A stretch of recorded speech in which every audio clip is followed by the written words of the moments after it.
So hello friends, स्वागत आप सभी का एक नए वीडियो में। आइए जानते हैं उत्तर प्रदेश समेत देश और दुनिया की सिलेक्टेड काम की 25 महत्वपूर्ण बड़ी खबरें। दोस्तों, किसान निधि बढ़ने वाली है और खाते में पैसा भी आने वाला है और साथ ही इसकी डेट भी घोषित हो गई है। 24 फरवरी को तो किसान निधि का पैसा मिलेगा, लेकिन क्या बढ़कर मिलने वाला है, इस पर वित्त मंत्री ने क्या कहा है, आइए जानते हैं। और वहीं पर अब उत्तर प्रदेश में घर बनाना हो जाएगा महंगा, क्योंकि बालू, मोरंग और गिट्टी समेत कई चीजों के दाम बढ़ चुके हैं। वहीं पर मस्जिद लाउड स्पीकर पर क्या बोला इलाहाबाद हाई कोर्ट, ये सब कुछ जानेंगे दोस्तों। इस वीडियो में आप अंत तक बने रहिएगा। चलिए शुरू करते हैं। तो अपार आईडी न बनाने वाले स्कूलों की अब मान्यता खत्म हो जाएगी। दरअसल दोस्तों, automated permanent academic account registry यानी अपार बनने में स्कूल प्रबंधन और कर्मचारी रुचि नहीं ले रहे हैं। ऐसे स्कूलों पर शिकंजा कसते हुए बीएसए ने मान्यता रद्द करने की बात करके नोटिस जारी किया है। साथ ही परिषदीय और अशासकीय स्कूलों के शिक्षकों का वेतन रोकने की चेतावनी भी दी है। शिक्षकों को 1 हफ्ते का समय देते हुए 100% अपार आईडी बनाने का निर्देश दिया है। अगर आपका बच्चा भी स्कूल में पढ़ता है, चाहे वो यूपी बोर्ड का हो या सीबीएसई बोर्ड का हो, प्राइवेट हो या सरकारी हो, सभी बच्चों का, सभी विद्यार्थियों का अपार डेटा बनेगा, अपार आईडी कार्ड बनेगा। ये स्कूल की तरफ से बनाया जाएगा और स्कूल इसमें रुचि नहीं ले रहे थे। इस वजह से बड़े एक्शन की तैयारी में है सरकार। तो मौनी अमावस्या पर नो व्हीकल जोन रहेगा महाकुंभ, सीएम योगी ने दिया सभी अफसरों को निर्देश। सीएम योगी ने मेला भ्रमण के दौरान साथ चल रहे अफसरों को निर्देश दिया है कि मौनी अमावस्या पर मेला क्षेत्र को नो व्हीकल जोन रखा जाए, जिससे श्रद्धालुओं को किसी प्रकार की परेशानी दोस्तों न हो। मुख्यमंत्री योगी आदित्यनाथ कुछ कार्यक्रमों में शामिल होने के लिए शनिवार को महाकुंभ मेला क्षेत्र पहुंचे थे। इस दौरान अफसरों को उन्होंने महाकुंभ के महास्नान मौनी अमावस्या की व्यापक स्तर पर तैयारी करने का निर्देश दिया है।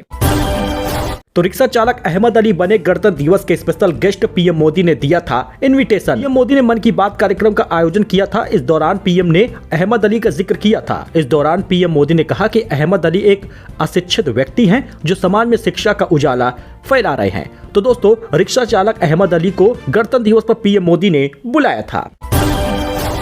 तो दोस्तों, आखिरकार इंतजार समाप्त हो गया है। 19वीं किस्त का पैसा बिहार से पीएम मोदी जारी करेंगे। 24 फरवरी को खाते में पैसा आएगा। 1 फरवरी को बजट पेश होने वाला है और इस बजट में अगर किसान निधि बढ़ जाती है तो आने वाले 24 फरवरी को किसान निधि बढ़कर मिलेगी। पीएम किसान सम्मान निधि योजना को लेकर अब तक का सबसे बड़ा अपडेट आ गया है। जिसका इंतजार था वो इंतजार समाप्त हुआ है। पीएम मोदी योजना की 19वीं किस्त 24 फरवरी 2025 को जारी होगी। पीएम मोदी बिहार से देश के करोड़ों किसानों के खाते में 2000 रुपए ट्रांसफर करेंगे। केंद्रीय कृषि मंत्री शिवराज सिंह चौहान ने यह जानकारी दी है, एकदम 100% सही है।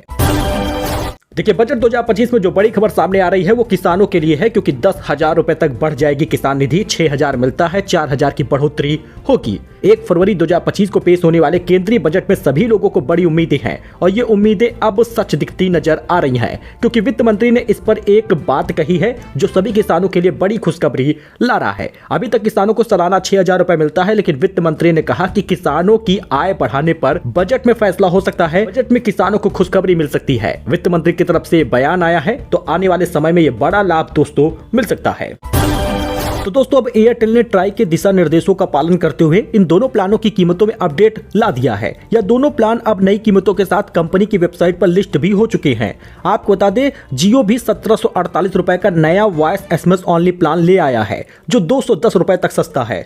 अब आप यहाँ पे देख सकते हैं 469 और 1849 रुपए का प्लान आ गया है। 110 रुपए सस्ता हुआ है एयरटेल का वॉइस ओनली प्लान। आपको बता दें, इसी सप्ताह शुरुआत में एयरटेल ने 499 और 1959 वाला 2 voice SMS only plan launch किया था। कीमत की कटौती के बाद 499 वाला प्लान 469 रुपए का हो गया है, यानी सीधे 30 रुपए सस्ता हुआ है। यह प्लान 84 दिनों की वैलिडिटी के साथ आएगा और इसमें अनलिमिटेड कॉल और कुल 900 एसएमएस मिलेंगे। वहीं 1959 वाला जो प्लान है अब 1849 रुपए का मिलेगा। 110 रुपए प्लान सस्ता हो गया है। यह प्लान 365 दिनों की वैलिडिटी के साथ आता है और इसमें अनलिमिटेड कॉल और कुल 3600 एसएमएस फ्री होंगे। डेटा दोनों में नहीं मिलेगा, यानी जो 499 वाला प्लान था वो 469 का हो गया और जो 1959 वाला प्लान था वो 1849 का हो गया है। वहीं पर जियो ने 1748 रुपए का नया प्लान लाया है। जी हाँ, 1958 वाला प्लान अब 1748 का मिलेगा। वही 458 वाला प्लान 448 रुपए का मिलेगा। जियो का 1748 रुपए वाला प्लान घटी हुई वैलिडिटी के साथ आ रहा है। 1958 वाले प्लान में 365 दिन की वैलिडिटी मिल रही थी, लेकिन 1748 वाले प्लान में 336 दिन की वैलिडिटी भी मिलेगी। 448 रुपए का प्लान आ चुका है जो 458 का था, 10 रुपए इसमें और कम हुआ है। 84 दिनों की वैलिडिटी मिलेगी, इसमें कोई भी चीज का बदलाव नहीं किया गया है। तो दोस्तों 2 दिन में स्काई फोर्स ने कमा लिए 36 करोड़ रुपए से ज्यादा। फिल्म से वीर पहाड़िया ने बॉलीवुड में डेब्यू किया है। सोशल मीडिया पर हो रही है इस फिल्म की तारीफ। अक्षय कुमार लीड रोल में है और 36.5 करोड़ रुपए 2 दिन में कमा लिया है स्काई फोर्स ने। अखिलेश यादव ने महाकुंभ में संगम स्नान कर लिया, कहा मैंने 11 डुबकी लगाई है। मुलायम सिंह की प्रतिमा पर भी माल्यार्पण किया है। सपा प्रमुख अखिलेश यादव ने रविवार को महाकुंभ पहुंचे और संगम में स्नान किया है। मीडिया से बातचीत में उन्होंने कहा कि मैंने 11 डुबकी लगाई है। संगम स्नान करते समय अखिलेश को चारों तरफ से सपा नेताओं ने घेर लिया था। जल पुलिस भी रस्सी का घेरा बनाकर सुरक्षा में मुस्तैद दिखी है।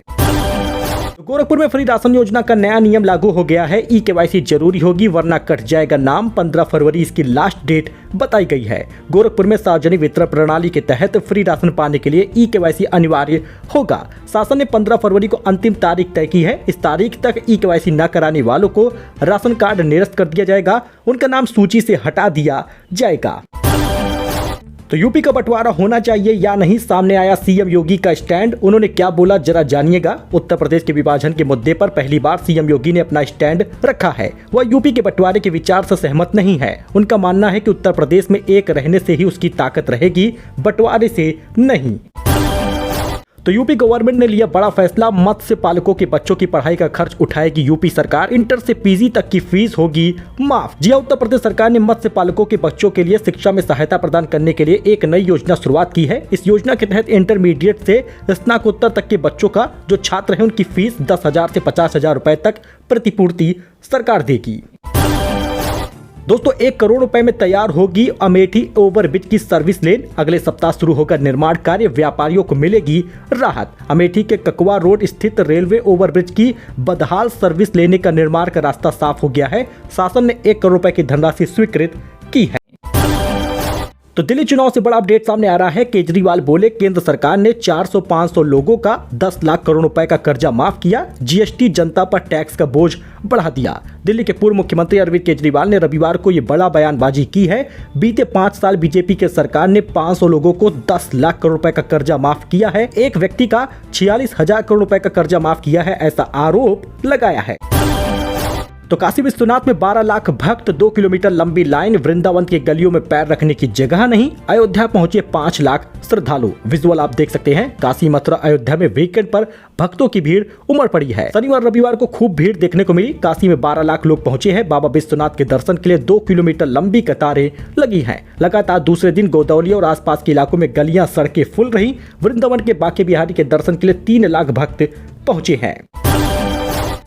वहीं इस बीच रेमो डिसूजा चेहरा ढककर महाकुंभ पहुंचे। महिला फैन ने पहचाना तो चुपचाप आगे बढ़ गए। संगम में डुबकी लगाई है, नाव की सवारी की है। बॉलीवुड एक्टर और कोरियोग्राफर रेमो डिसूजा शनिवार को महाकुंभ पहुंचे थे। उन्होंने काले कपड़े से अपना चेहरा ढका था। पहली नजर में उन्हें कोई पहचान नहीं पाया। संगम किनारे सीढ़ियों पर गुजरते समय एक महिला ने उन्हें पहचान लिया, लेकिन तब तक वो आगे बढ़ गए थे। रेमो ने अपना एक वीडियो इंस्टाग्राम पर शेयर किया है। इसमें वह काले कपड़े पहने हैं, हाथ में बैग लेकर चल रहे हैं। रेमो संगम में उतरे, डुबकी लगाई और ध्यान में लीन हो गए। नाव की सवारी भी की है। महाकुंभ में बीजेपी विधायक महामंडलेश्वर बन गए। लेटे हनुमान पर 1 लाख भक्तों की लाइन लगी हुई है। भीड़ के चलते संगम में डुबकी नहीं लगा पा रहे श्रद्धालु। महाकुंभ का 14वां दिन था। रविवार की छुट्टी थी और गणतंत्र दिवस भी था। खचाखच भीड़ थी। संगम पर इतनी भीड़ की डुबकी लगाने के लिए श्रद्धालुओं को 2-2 घंटे का इंतजार करना पड़ा है। सपा प्रमुख अखिलेश यादव ने भी संगम में डुबकी लगाई है।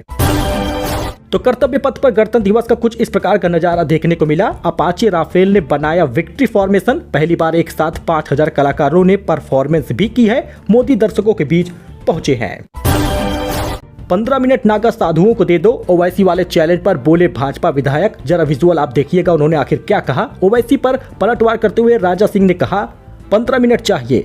अगर हमारे नागा साधुओं को 15 मिनट दे दिया जाए तो सबसे पहले उत्तर प्रदेश के मुल्ला साफ हो जाएंगे। तो अमेरिका में 1 लाख भारतीयों की नौकरियों पर खतरा मंडरा रहा है। ट्रंप ने DEI भर्तियों पर रोक लगा दी है। श्वेतों के लिए जॉब बढ़ाना चाहते हैं। अमेरिका में ट्रंप राज के साइड इफेक्ट सामने आने लगे हैं। ट्रंप ने DEI यानी विविधता, समानता और समावेश प्रोग्राम पर रोक लगा दी है। इसकी वजह से 1 लाख भारतीयों को नौकरी पर खतरा मंडरा रहा है। श्रीलंका में पूर्व राष्ट्रपति महिंद्रा राजपक्षे का बेटा गिरफ्तार हुआ है। दादी के नाम पर जमीन खरीदकर फंसा है। पुलिस का आरोप है कि हवाला के पैसे से संपत्ति बनाई है।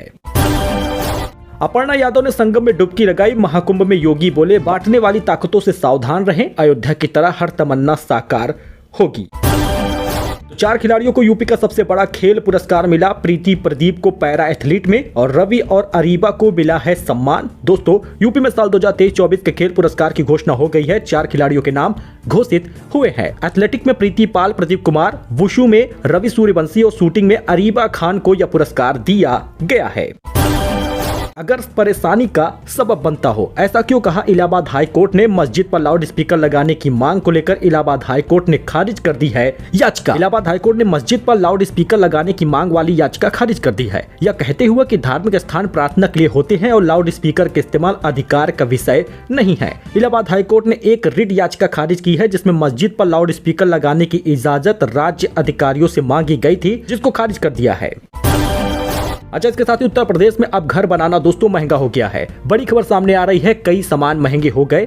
बालू, मोरंग, मिट्टी के दाम बढ़ गए हैं, लागत बढ़ गई है। जी हाँ, यूपी बिल्डिंग मटेरियल महंगे हो गए हैं। उत्तर प्रदेश में निर्माण कार्य पर असर पड़ने वाला है। योगी सरकार ने दूसरे राज्यों से आने वाले उप खनिज जैसे बालू, मोरंग और गिट्टी पर विनियमन शुल्क में 50 रुपए प्रति घन मीटर की वृद्धि कर दी है। यह वृद्धि भवन निर्माण की लागत को और बढ़ा देगा और कीमत ज्यादा हुई है।